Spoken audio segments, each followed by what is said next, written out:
I saw hella people were like mobbing Tesla stores because some stores had Cybertrucks, like one or two Cybertrucks, like in the store that you could go see. I don't know if you could test drive them, but you could I see think them in person. I've seen one. Yeah, I saw them. I see them randomly on the freeways. Really? I'm Yeah, like, am I in a video game right now? They It's look weird. wild. They look wild. I would Yeah. definitely drive one if Elon said, you know what, Phil, I love the pod. You know, here's a truck for you and JT. I would drive one for sure. Oh yeah, I'd think about it, but I would drive it for sure. Yeah. So like, If he if Elon's listening, if he offered it, yeah, we'll take a I'll truck. I'll give you some free content, bro. We'll record it in the truck. I'll record this in the Cybertruck. I don't give a shit.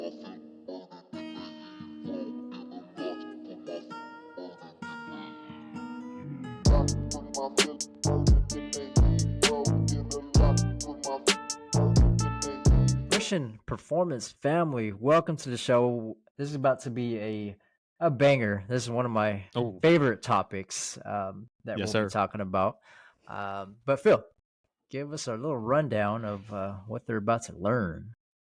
On the show today, talking all things vertical jump. So we got into why jumping is so hot right now.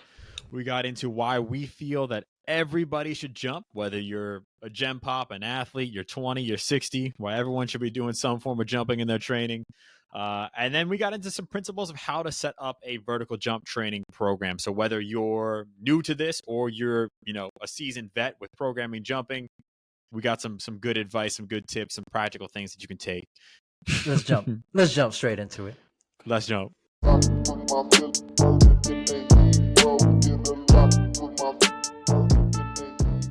JT, how are you, my friend? I am ecstatic. Whoa. I've been reading. Like a whole... I've been reading. Come on, Phil. Come on, Phil. Gonna derail the episode before it starts. Pulling up like a whole ass thesaurus. But you know what? I like it. I'm telling you, man. It's about to be a magnificent episode. I'll tell you that. I am ecstatic. Whoa. I've been reading. Like a whole... I've been reading. Come on, Phil. Come on, Phil. Gonna derail the episode before it starts. Pulling up like a whole ass thesaurus. But you know what? I like it. I'm telling you, man. It's about to be a magnificent episode. I'll tell you that. Oh my God. Your head in the books, bro. You got your head in those dang books again. Lock it in, man. Come on. Just a true student of the game for real. And it shows.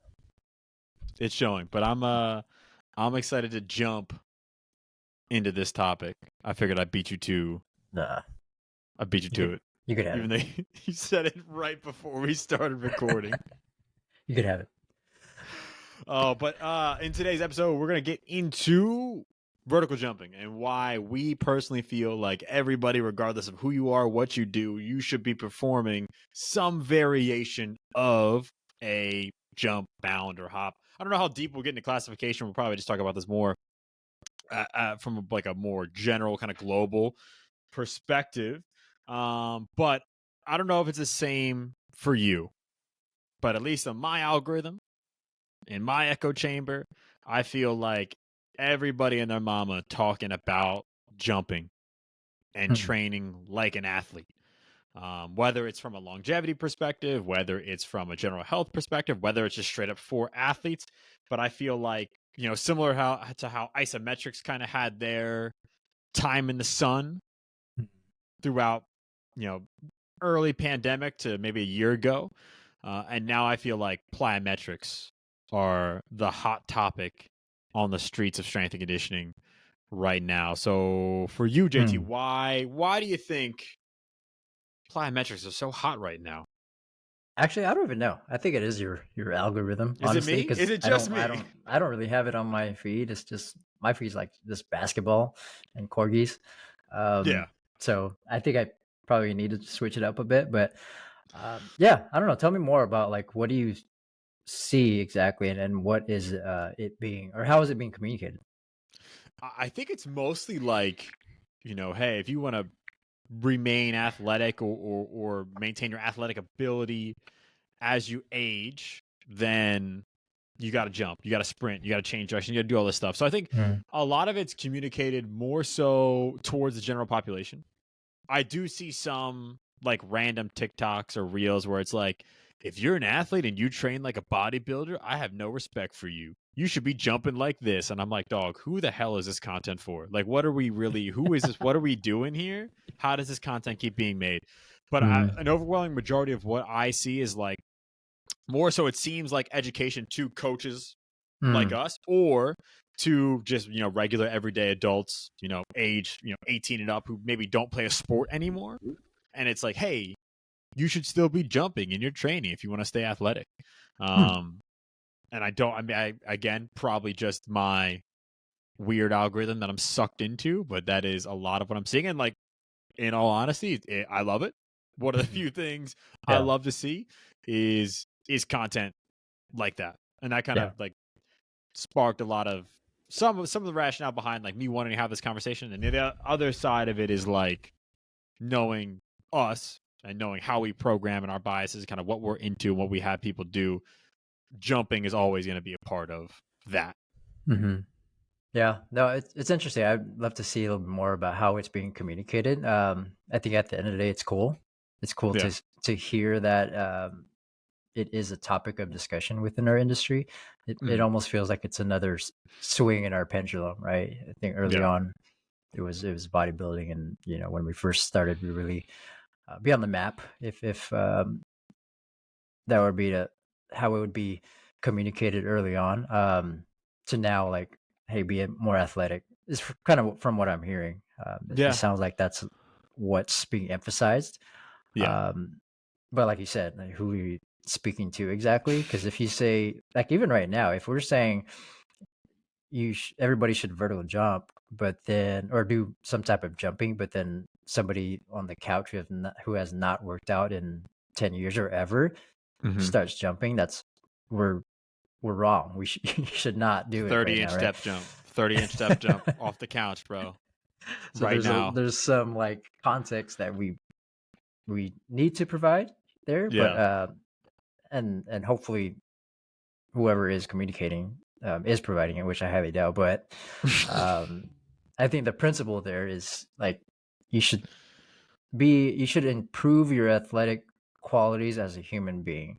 That might include jumping or just going up a little faster or having the ability to do that. So I'm wondering if that's one of the topics of discussion. But I think that's why everybody should jump. Is or I think that's more of a statement, right? Everybody should jump, but it's more of everybody should improve their athletic qualities as a human being, which includes jumping. Yeah, for sure. So. Yeah, I like that. And we've talked about this, like, I think I've probably said this a couple times on the show at this point, but like, just because everyone should be able to doesn't mean they can. So kind of getting into like what you're talking about with like someone's abilities, like currently what their current capacity is for, specific movements and specific forces. But like, yeah, like everyone should have the ability to jump, to land, to basically like manage forces. Is at a deep level kind of what we're talking about. And it just looks like jumping. Right. So can I manage eccentric force well? Can I manage or produce concentric force well? And like, no, they don't happen in a vacuum, but like broadly speaking, how do I interact with the ground? And can I be better at interacting with the ground as a human being? Like jumping is one of those things that's going to allow us to do that. Right. But real quick, I like the pendulum thing that you mentioned as far as like why it's popular now. Like that made me think about like, early 2010s probably, or when we were first starting to get into the field. It was all, no, I don't want to say physical therapy based, but it was a lot of like corrective exercises and not viewing humans as fragile, but kind of viewing humans as fragile. And then now the pendulum swung all the way the other direction. Now there's a lot of people who are like movement nihilists to the point where it's like, bro, all movement's good. Like there's no bad movement. Do anything. Right. Like, and I think like that's kind of where we're at. So then like jumping kind of falls into like doing like crazy ass step jumps, and I think it's cool that people can, like, you can for sure build your tissue tolerance and capacity to handle those things. But then, like you're saying, like, people not understanding that context and being like, oh shit, that's super sick, I'm gonna just dive right into this vert program, or Right. I'm gonna dive right into this exercise, and I haven't jumped in 2 years, and now it's like, Mm-hmm. that's probably not the best recipe. Mm-hmm. Yeah, for sure. I'm curious now. I think now where we're at with social media and just ability to share information across the world, I think we're just seeing a lot of what humans can do a Yeah, little bit more than we were able to before, right? for We had sure. some videos, but I think the fact that we see the capabilities of a lot of people, like, is probably inspiring a lot of the different people to do different things, right? And there's certainly that aspect which we probably can't measure, but it's cool to see it. Like you said, Yeah. it's the movement. What do you say? The movement society is an interesting one. That might be something we can dive into Yeah. another episode, because I personally don't believe that the just move, quote unquote, statement is very helpful, but I Yeah. get it. Yeah. No, I'm with you on that. I think it's like, on the whole of what you said, like, we can see what humans are capable of. Like, I think that's a good thing.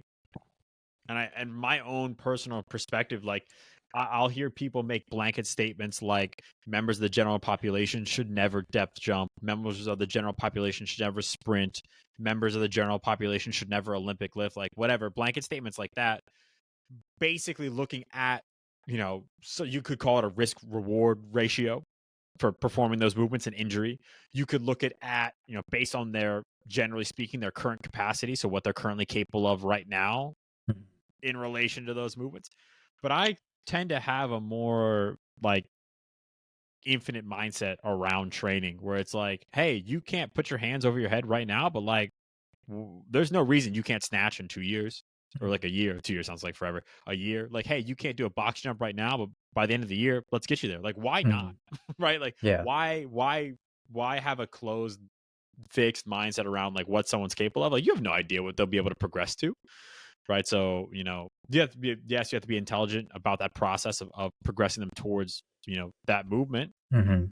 And you shouldn't just like do it out of nowhere if it's not their goal, or if it's not going to serve any purpose for them. But if someone's coming to you like, yo, I want to be able to jump, hell yeah, like, let's try to get you there. Right. Yeah, for sure. No, it's a good point. I think with understanding that we have the ability as a coach to get our client at a place that they didn't even know they can be, right? Mm. And that takes some time with the relationship aspect of, you and the client, but at the same time, like, it's part of our job to really help guide them to Mm. not only the goal they came to us with, but how do we start to introduce other goals that, like you said, they didn't even know they could do. Like, why not? Let's Yeah. try that. And, it's not just a one time conversation. Like, hey, Phil, you're coming to me for body composition. All right, I'm gonna get you jumping though. Like, you're gonna lose that conversation then and there. But I think we should just understand humans are humans, right? And the athletic capabilities Mm. should be something we should appreciate as a coach and understand how do Yeah. we improve that, right? And I think that's part of the whole, man, I feel like I'm so negative today, like the whole everybody should be an athlete kind of thing. Like, I think that's almost an infinite statement, or I'm sorry, Yeah. a closed Yeah. mindset type of statement in itself.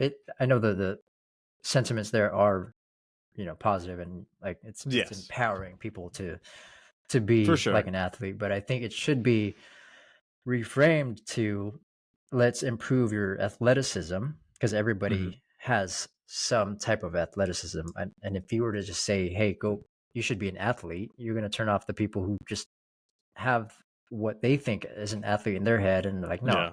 I don't want to be one, I'm not trying to be one, so I'm not going to listen to anything you're trying to say, Yeah. right?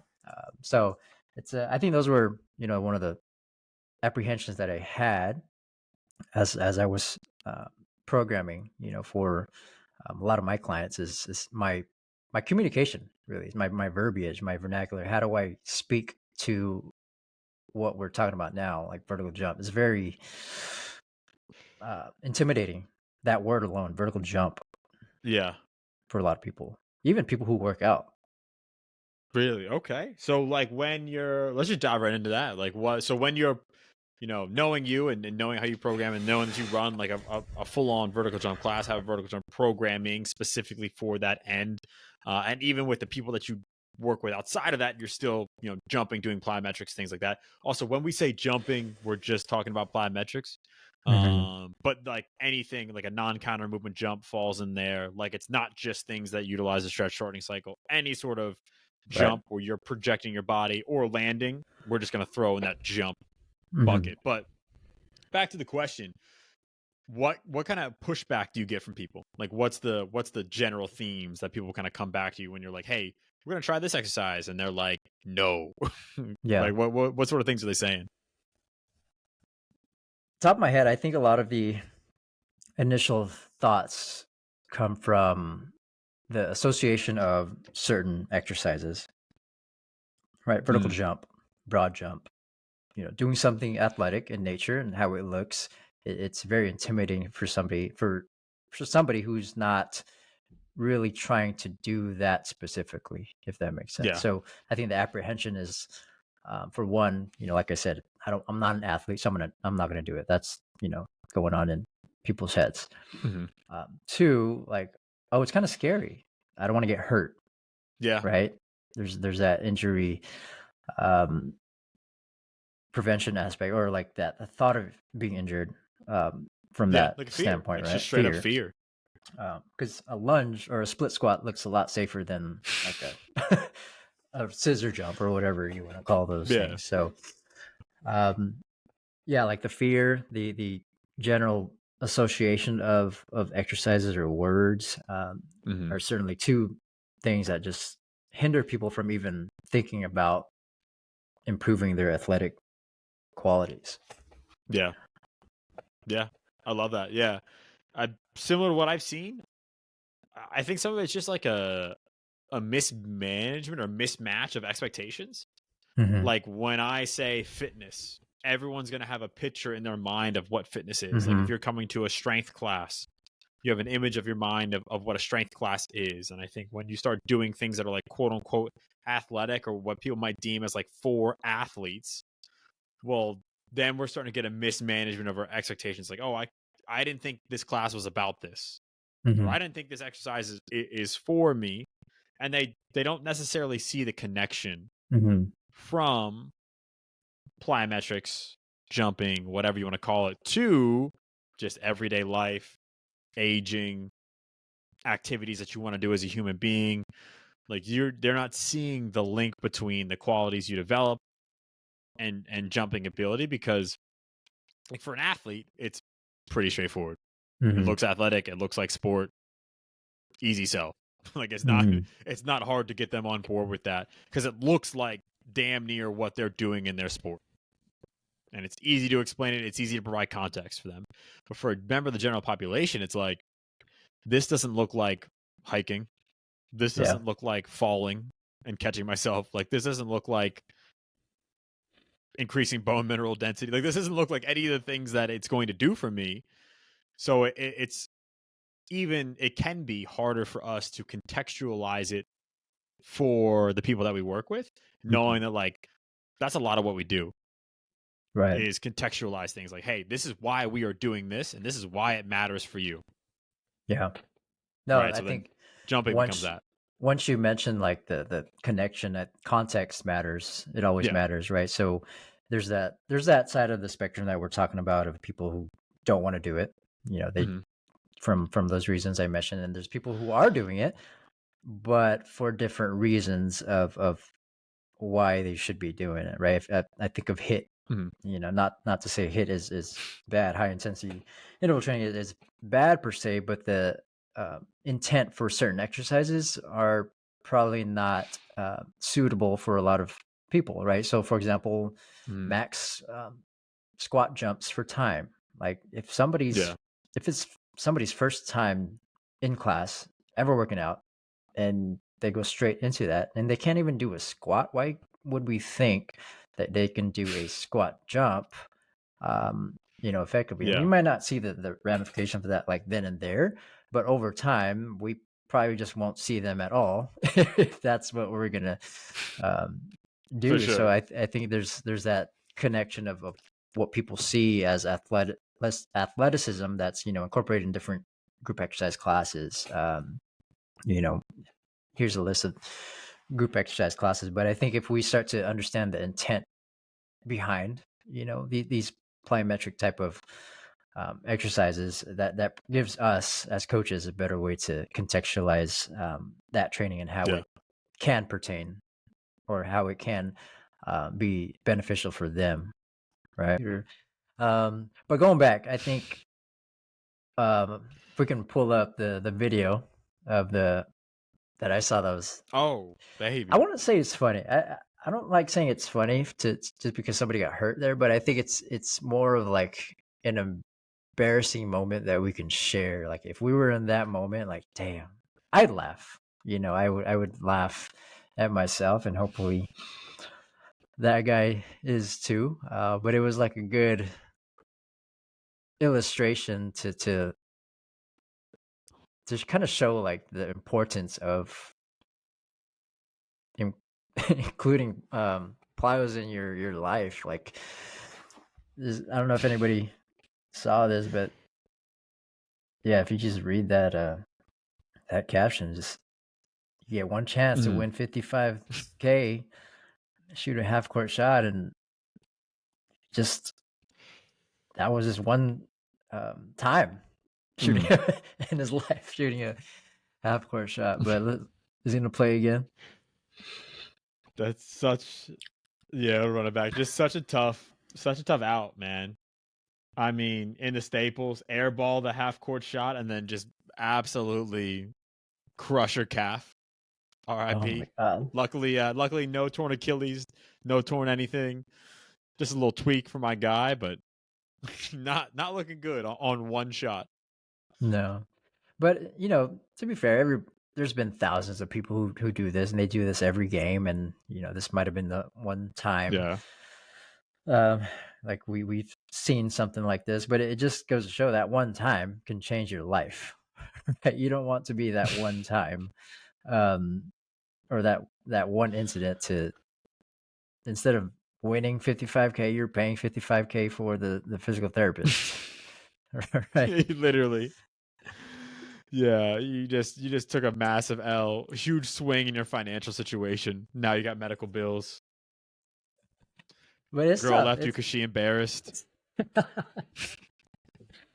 Man, should have just went to the carnival. Won her teddy bear. Shoulda, coulda, woulda. Man, you had to flex. Go to the Lakers game. Yeah, the one chance, $55K, and it was off the landing too. It wasn't from him going off. Like it wasn't him shooting in the shooting motion. It was him like landing. Right, if literally. you kind of keep playing it back, so literally on the landing. Yeah. Yeah, so for audio only folks, like just shooting a half court shot, landing on the jump, immediate down on the old Achilles, on the old calf. Like and that makes me think about, like, literally got sniped. Chris Kyle took him down. But that makes me think about, like, why everyone should be jumping, and like specifically like what qualities are going to improve from vertical jumping. And I think, again, looking at athletes, it's a pretty easy sell, right? Like whether you're looking at like early and late stage rate of force development, whether you're looking at improving, stiffness of specific tendons, like looking at Achilles tendon, looking at the patellar tendon, looking at running economy, efficiency of movement, improving your ability to decelerate and change direction, like all just basically improving how you interact with the ground, how much force you can put into the ground. But for the general population, it's the same thing, but the context again is just different, right? So like in this context, I want to improve your ability to eccentrically produce force, right? So like I can put on the brakes faster, more efficiently, but also from a tissue quality standpoint, my calves, my Achilles, my patella tendon, my quads, my back, like every aspect of my body can handle higher peak eccentric forces. So when I hit the ground, or if I hit the ground fast, if I hit the ground hard, it's okay, or hopefully, the likelihood of it being okay is higher because I've experienced those forces before. And I always pitch it to people like, life is chaotic as hell. Like when you slip and fall, it's not going to be as nice as stepping off this box and landing in the gym. It's going to be a shit show. So like, I want to build you up here in a controlled environment where we have control over way more. It's way safer, way easier to manage versus try to build you up out there. Right. I'm giving you the qualities here so that hopefully when shit hits the fan out there, you've been exposed enough where you can handle the forces that you're going to experience. Right. What's that quote? Is it? I don't know if it's by Andy Galpin, but it might have been from him. Somebody correct me if I'm wrong, but they say if you're not jumping, you're dying. Right. Very morbid type of statement, but I think that the sentiment there is like what you said. Like life's chaotic. If you as you age, you don't know what you're gonna have to do until you're gonna have to do it, and if it's literally just stepping off a curb or catching yourself from not being able to step off the curb effectively, now you're gonna fall on your hip, and we see a lot of rates of death start from falling the hip. So I think there's a lot of different ways we can contextualize the reasons to improve those type of qualities, whether you just don't want to die, or you're trying to play with your kids, or you're trying to chase your dogs, you do all these things that you don't. I think we as coaches can start to really connect our clients with, and how that context matters to them. And it might be body composition at first, and let's improve your your weight, let's look better in the mirror. Those kind of things matter first. That's fine, but it'll happen as you do these things. But I think we have to do a better job with understanding how we can connect these qualities to their life. Yeah, for sure. Yeah, and even like even weight loss is a fine goal. It's a lot of people's primary goal, but even that can improve your plyometric ability. Like if you are now a lighter object, well, your peak forces that you experience eccentrically are gonna be lower, just in general. So like even that can go a long way into helping people progress into a jumping program. Shout out PJF Paul Faber's Fat Don't Fly. He was right about it. So you said Pat Don't Fly. Just Pat. anybody named Pat catching a hard stray. You don't fly, bro. Damn. I don't know which Pat, but sorry, Pat. So then from there, like let's get into the nuts and bolts of it a little bit. So we talked a little bit about why it's important. We talked a little bit about some of the apprehensions from people, but let's get into your specific programming. Again, knowing that you program this a lot for everyday folks. So how do you set up your vertical jump programs? Just a preface, I'm not an expert in vertical jump training either. He is. JT is. Don't listen to JT. I think if anything, I'm actually an expert of what not to do, because I'm making a lot of mistakes for sure as I'm doing this. So if anybody needs, advice on just what not to do when you're thinking about how to program for a vertical jump, I got you there. No, you don't have to do it yourself. Trust me. That's why we're here, so people can learn from our mistakes. So we can start there. What have you learned? What mistakes have you made and learned from with vertical jump programming? Maybe some of the big rocks. We need like a 3-hour special. I was saying we don't have time. We don't have time. Get the big rocks. The big rocks, I think, is just understanding context. Even as a coach, even as we were talking about that, of providing context. So what I mean by that is, with these classes, I'm kind of constrained to time, right? I have to offer these in 6-8 week intervals, knowing that in 6 or 8 weeks, you're probably not going to dunk a basketball if you're not now, unless you're just coming to me with like an extra inch left that you need to get. But more oftentimes than not, a lot of the people that come in are they just, for one, probably have not worked out before, or two, have not, uh, taken a vertical jump training type of class. So time is really something that I've been having challenges with. Of okay, within these 6 to 8 weeks, how can I improve their vertical jump, because that's what they came in for, but also other qualities within that. And then within that too, it's what are they coming to me with, right? Knowing that they're not athletes, meaning they don't get paid for playing their sport. Yeah. Right. They play their sport. They play basketball, they play tennis, they play volleyball, but that's not their full-time gig where they're like getting activity. paid for that. So understanding that was something that I needed to really keep in the top of my mind, and balancing between the health and performance type of spectrum, right? How do we improve both qualities? Knowing that they came in for the performance side of things, they want to jump higher. Yeah. But then I probably have to think about their well-being, and like their knees should probably feel better at the end of this too, right? Yeah, we can't just slam them here. Yeah, so those are, I think, big rocks. Is the context of who's coming in, what are my time constraints, and what's realistic within this time constraint. How can I give them what they need and also give them what they want? But anything else comes to mind for you when you're programming for yours, for your population? I'd say you're a bad salesman. First off, you got to be like, bro, 6 to 8 weeks, you're dunking. I don't give a shit who you are. I'm not the greatest salesman, so you're right. Have them classes popping, bro. Yeah, I think that's in a similar vein, like thinking about time's always gonna be a constraint, but just like balance within their life. Like I'm always thinking like how is this gonna impact them day to day? Like how are they gonna feel after this? Like knowing that we can't just torch them. Right? You can get away with that, but like my personal philosophy, I genuinely don't like to do that. I'd rather take a more of a minimum effective dose approach. Yeah, so for me, anytime I'm programming plyometrics, like for myself or for people that I work with, even for athletes, like I'm always looking at how are you responding to this, like physically. So I tend to start low and progress it slowly. So I'm thinking about like, all right, let's go, 2 sets of jumps, 2 sets of hops. Let's see how you feel. Maybe start 2 times a week jumping. And then, okay, how are you responding? Like, do you feel good? Are you feeling beat up? Cool.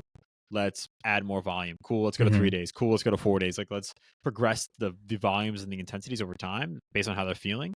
And then that's also gonna be based on like, are they practicing or how much are they doing other things? Yeah. Like, what do those other things look like?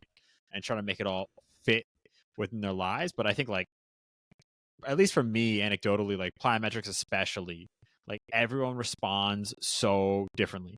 And probably a lot of it based on their current capabilities, how they're showing up. But like, some people like myself, I know I can jump every day, insane volume, and feel great. And there's other people I've worked with who literally jump once a week and it smokes them.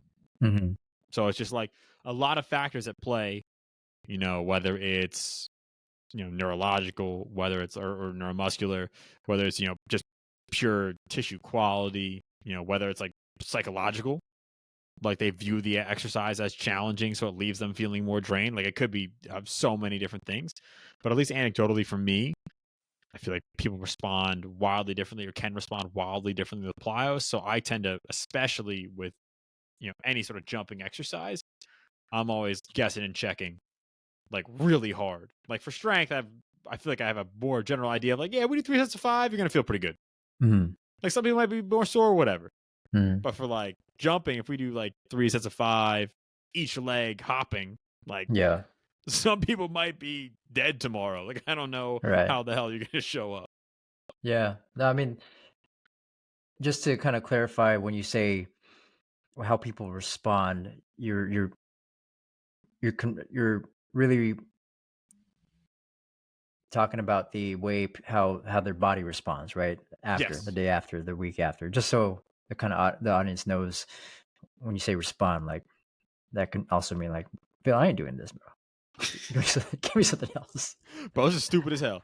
Yeah, that too. I mean, that too, though. Like, right. I want to know if you hate this shit. Yeah. Because if you hate it, then okay, we're gonna find another way to do it. Like, I'm not gonna force you to do an exercise you hate, especially like you said, they're not getting paid to do it. Right. Like, so one, how can I explain it better? Or two, what other options do I have to choose from that give me a similar stimulus, which ultimately give you a similar adaptation? Like, that's what I'm gonna do. But yeah, when I'm talking about responding, I'm talking about like we can just call it like readiness. So like the next day, how do you feel physically? Like, do you feel sore, beat up, tired, in pain, whatever? The next week when we go to the same session, how does that feel? Yeah. You know, like just seeing, physically how they're responding to training. Yeah. And that's a good call out too, because if they're not, they as in the clients aren't coming to you for a vertical jump class, and you're trying to incorporate these types of qualities within their training, that's going to be a harder sell unless you can really provide context for them, right? Like if they're working with you to lose weight, and all of a sudden you hear this podcast and now you're just doing depth drops or just squat jumps, and they're like, what are you doing, bro? Like, yeah, the way they're going to respond to the implementation of certain exercises are going to be different. But I think that's where context matters the most as a coach, is if you're understanding these qualities as beneficial for them from their well-being, and it's not something they come to you for, that might be something that I think is going to be a little bit more of a tread lightly type of conversation. For sure. But back to your program, getting into the weeds again, or getting a little more dialed into it. So how do you tend to set it up? Like, how many days a week are you running? What kind of exercises are you choosing? Are you pairing any strength with it? Like, how does the layout of the program like generally look?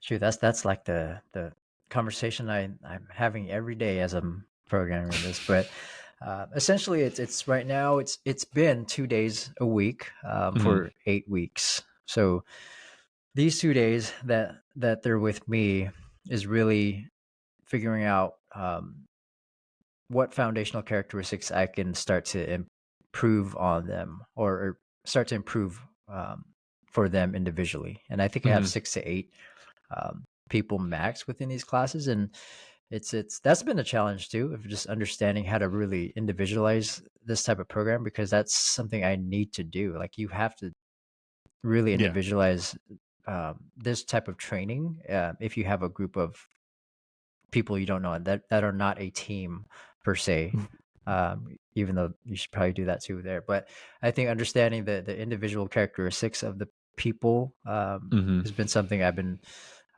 starting to play with a little bit more. Like, how are people coming in? Are people coming in with prior injuries, current injuries? Let's start there, right? You can't start jumping if your knee hurts now. Like, let's make sure the check engine lights are all cleared and all off, which it typically does after the first few weeks from my class. So I think injury prevention, if we're talking about like the health spectrum and the performance side of things, how do we get them healthy so we can start to really steer that performance, right? How do we get them in good positions, good and good patterns before we start to really load them up and do a max jump right off the bat? So those things come to mind when I'm really thinking about the programming aspect of it, or I guess more of a principle type of approach with that. And when you say like 8 max, is that so you can do that better? Like, is that so you can like better individualize? Ideally, if I just had one, that'd be perfect. But I think as we're reaching more with 8, I think that's the good part about it. So right now I try to cap it to where how do I still understand everybody's individual characteristics, but at the same time lead them as a group, which is very difficult, right? It's very, very challenging to do it with that. So that's why I really cap it with that. Ideally, maybe 5 or 4 would be like a nice sweet spot there. But figure it out. Yeah, I like that. Hell yeah. That's probably a good lesson. Like, just in general, like in capping classes and understanding like, yeah, your limitations, and then like the limitations of the individuals you're working with, the wide range of people who can come in, like all like trying to factor in all these things. Like, all right, where's a good number that makes sense? I mean, we got to be real. Like, what makes sense from a price point standpoint? Like, this shit ain't for free. So, like, what's gonna make sense from a price point standpoint? But then, what's also gonna keep the quality where it needs to be? Like landing on that specific number, I think is huge. And I think that number might be different for everybody. For sure. And in terms of how you manage your time and energy to do that. And it's different for a spin class than a vertical jump class. Yeah. You're right. You can I don't know much about spin, but I know I can probably be at the top at the stage right now and just say something and they'll spin with me. So put on a little sandstorm, get it turned up in there, bro. Get them spinning. You're bringing up the sandstorm. What you want right now? That's my go-to spin song. I've never done a spin class in my life, but if I had to, sandstorm. Is that Darude or something like that? It is Darude. Don't say it like you don't know who it is. You know who it is. I gotta play it off a little bit. It's actually don't play it like you don't know 10. What the song is. It's on my top 10 on the rotations right now, so I got you. Yeah, that might be Darude, right? Like, bro, you were just listening to that before the show to get hyped up. Stop lying. Oh, what up, Phil? What up, Phil? Oh my goodness. But we got lost on the road there. We got lost in the sand. If you have more than 8 people, it will be a sandstorm. I think just there to bring us, just to full circle that. Yeah, that's full circle right there. To bring it back. But then for strength stuff, so I'm always curious how people do this. So knowing that they're all Gen Pop folks, but they play other sports, right? So they might play pickup basketball, pickup volleyball, tennis. I'm assuming they're doing other workouts too. Yeah. So like, how do you balance in some things that aren't jumping to complement the main goal of improving vertical jump? I think when we think about vertical jumping, like if somebody's strong, they'll generally have a better foundational place to start jumping, right? Can we improve just their overall strength? So I think that comes to that first week, that first few days when they're with me. What are their movement qualities? How is their movement quality? How do they move? Like, do they kind of fit within my general bandwidth of where I want them to be to really start to improve these qualities? So I think just general strength you can't really go wrong with.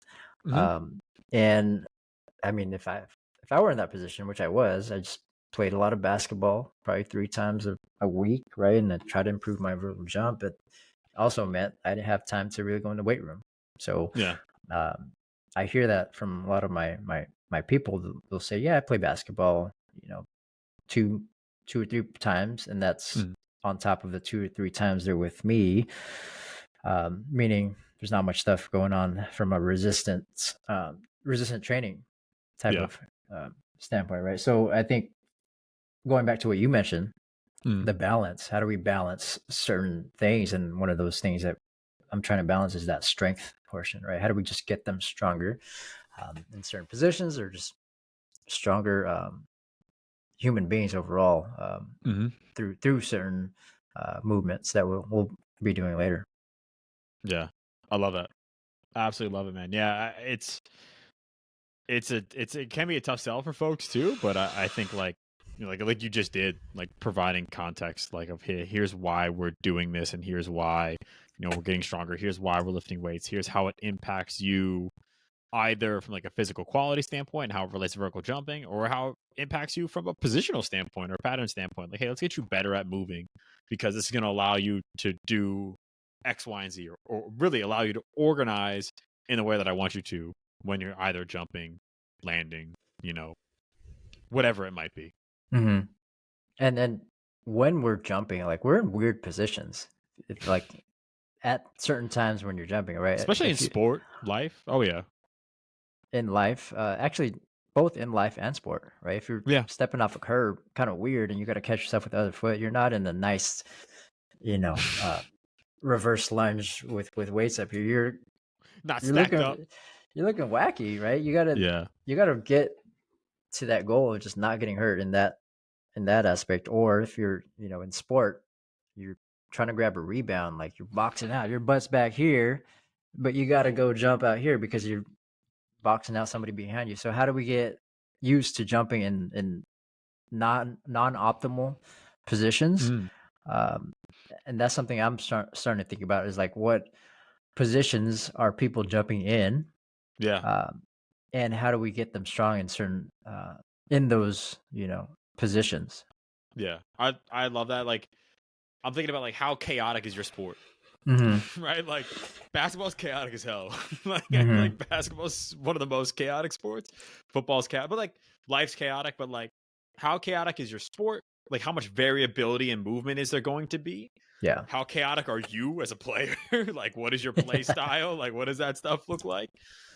And then like other activities, like what do you like to do? But I think like when I'm thinking about general programming and advice, and then now, getting specific to plyometrics, I think, at least, for me especially, I've in the past gotten so rigid. I'm like, okay, cool, I'm doing like a non-counter movement jump, then I'm doing a counter movement jump, then I'm doing a double contact, right? I'm gonna do a front squat, then I'm gonna do a back squat, and then like I'm like so rigid in all the stuff I'm doing. It's just like, bro, add more variability, or try to find ways to add more variability. Again, like back to what we talked about earlier, like this is the safe and controlled environment in the gym. On the basketball court, we have no control. I'm doing whatever I need to do to accomplish the task of getting to the lane, of blocking this guy's shot, of getting that rebound. So like, I'm gonna do whatever. Like, my body's gonna do whatever it needs to do to get there. Right. So let's start to add more variability, whether it's in the form of like small games, or like different like dot drills. So basically you're hopping on one leg, or maybe bouncing on two legs and going to different colors or dots, or doing different patterns, whether it's like using different like slant board jumping variations, or jumping to a metronome and changing the time, like whatever it is. Like, how can we start to add more variability, knowing that it's not going to be optimal, like quote unquote, like they're not going to jump in the best positions, but low intensity. Again, we have control over. We can control the volumes. We can control the speeds. If something's off, we can change it right away. Like, we have so much more control, and I think like that's the stuff that really helps transfer into especially life. Like you just said, like you slip and fall, you're not pulling down into like a perfect athletic stance, drop position, everything stacked up nicely. Yeah. You're ready for it. Like, no, not even close. Yeah. I think the word play comes to mind, right? We talked about it in a few episodes before, like how do we start to introduce play within training, which is still in a controlled environment, right? And I like the analogy of, if I were to, let's just assume you do not know how to play chess. If I were to say, go, hey, Phil, go. All right, perfect. So Phil, go play chess, right? As a coach, I'm like, that's irresponsible for me, because you don't even know the rules of the game. Yeah. How do we first get you understanding the rules of the game before you can start to play the game itself? And I think that goes back to the analogy of or that's the perfect analogy to really illustrate. As coaches, we need to give them the rules of their bodies. Like, how do we give them rules to understand that as they're moving, so they could understand that, and how to start to contextualize that within play, right? It might be in these small-sided games, or games within the training session. But that's a good call. I think just understanding how to really give yourself that movement variability, right? Can you be in certain positions knowing that life's crazy, life's chaotic, and let's get you as close to ready as we can for whatever happens, because you don't want to not be ready for what you don't even know you're ready for. Yeah. And like when I don't know, like my personal bias, at least from like a motor learning and like movement perspective, I tend to lean really heavy into things like dynamic systems theory, into the constraints led approach, which is, quick and dirty. Like, we don't store movements in our brain, but we organize based on the environment, the task, like what is the goal, and then like what we're capable of. So like, for me, I just want to improve the options or increase the options that you have for movement, right? So then, regardless of the task, regardless of the environment, the things that we can have more control over is you. Like, let's just give you more options internally. Then that way, you slip and fall, you're going up for a rebound and you land funky. You have way more options to organize versus, if we never train plyometrics, if you, from a strength quality standpoint, you're weak. From a tissue quality standpoint, it's not great, right? From a bone mineral density standpoint, it's low. That's all changing the options you have available, to safely land, to safely jump, right? So how can we increase your options? Yeah, I think when you say that with the word options, that's another thing that I think I've been trying to communicate with the people that I train is there's certain ways we need to understand how to jump, right? And you've probably done this in in some form or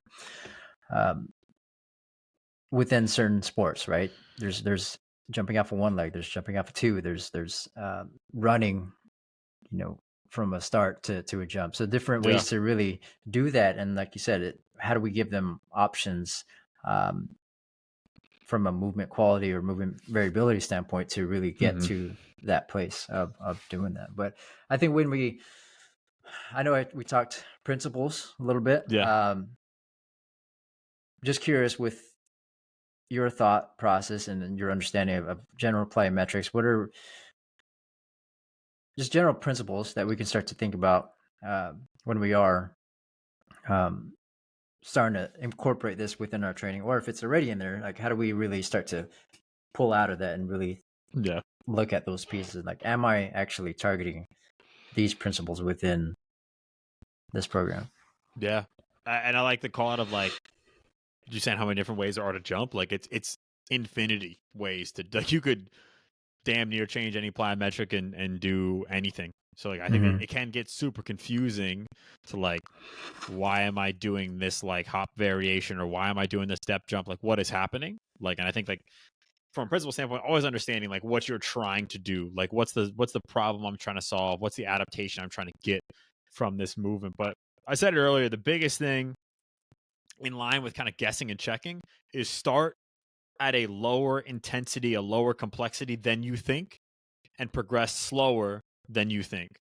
And that's kind of like one of my thoughts around programming in general, but especially plyometrics. Like, hey, if you think this person like is good to counter move and jump on a 20-inch box, cool. Start them on like a 10 or a 12. Like, let's start lower than we think. Let's progress slower than we think and see how they respond. People always talk about going from extensive to intensive with plyometrics. Extensive just being more like volume based and trying to build capacity, lower intensity, or intensive being intensity based. So like trying to get a higher output. But for me, it's like, let's just find things, even for athletes, like let's find things that are going to be like more fun for an extensive standpoint. So like jumping rope, people forget, like just jumping rope, jumping jacks, like some sort of footwork ladder, jumping through that.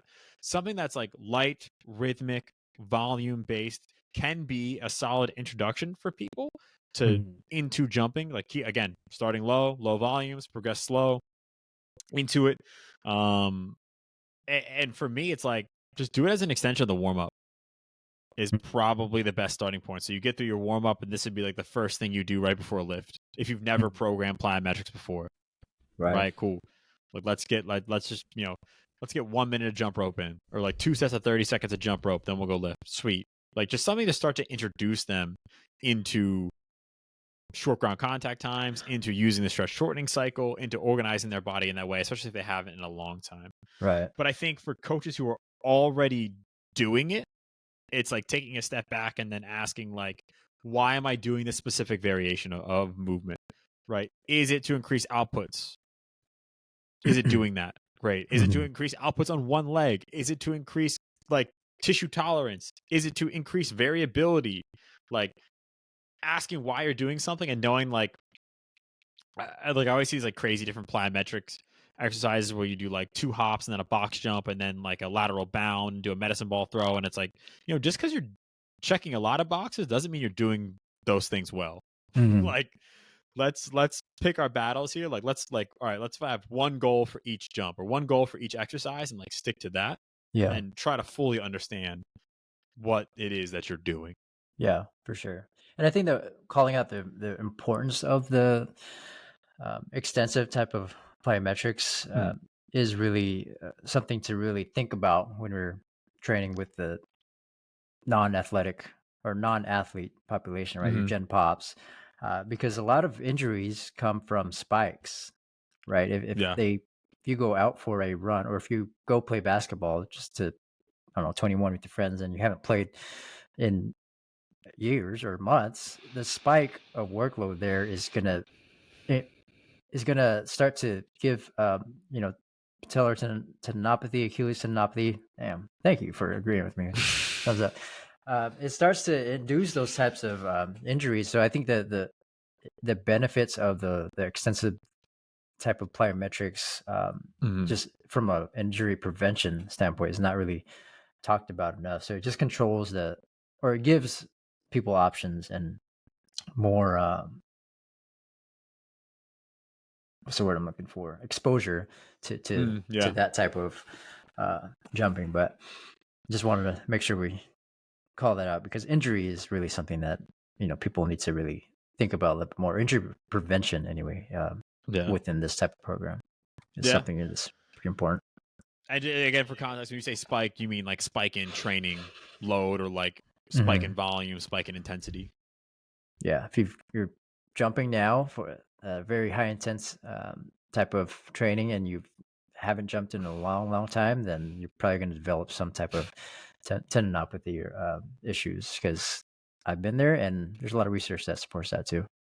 Yeah, it's funny. Like that's like my history with basketball as an adult. Like I'll like not play for a while and I'll play 3 hours of pickup and then I'm like, holy shit, I'm destroyed. I'm not doing that for a minute, and then a month later I'll do it again, and then I'm like, holy shit, I'm destroyed. Like, why do I keep getting so sore? It's like because I'm not exposing myself to it. Yeah, and I think with that too, we're talking about injuries. Like, there's nothing special per se with contrast training. I don't know if there's like a lot of. I feel like there's a swing in that pendulum for some reason too. Like, when we first learned about French contrast training, we were all about it, and now people are saying like, nah, that's BS. You don't have to do it. Or it's like somewhere in the middle. Like, what? Yeah. Why are you doing it? What is the benefit of that? Which we can certainly talk about later. But what I see a lot of certain coaches and trainers,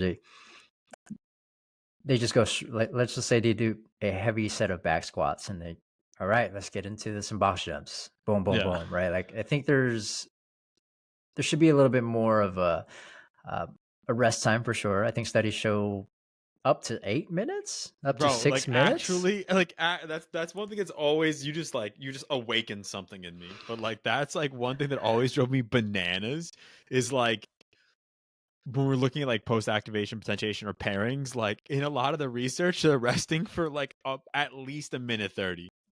Like they're not putting the bar in the rack and then jumping right away because you're still tired. Like, so like if you want to do it really well, like you have to wait.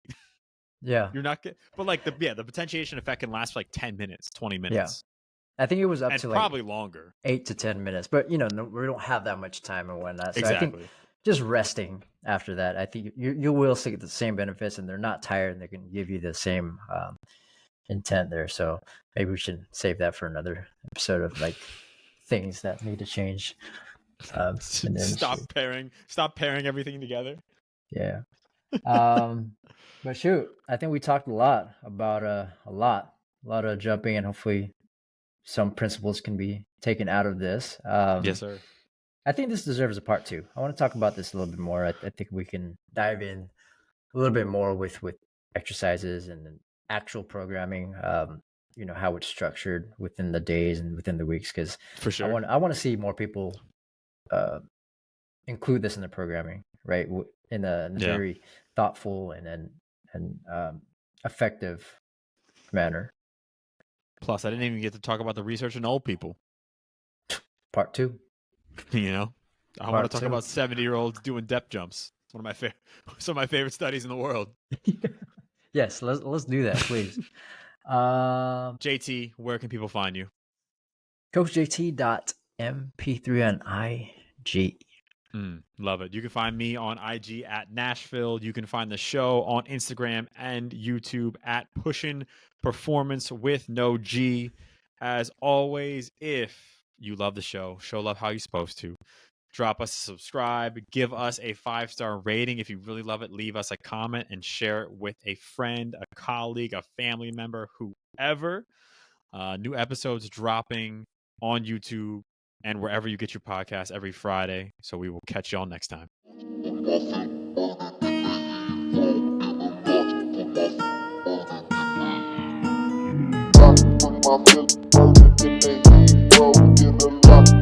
My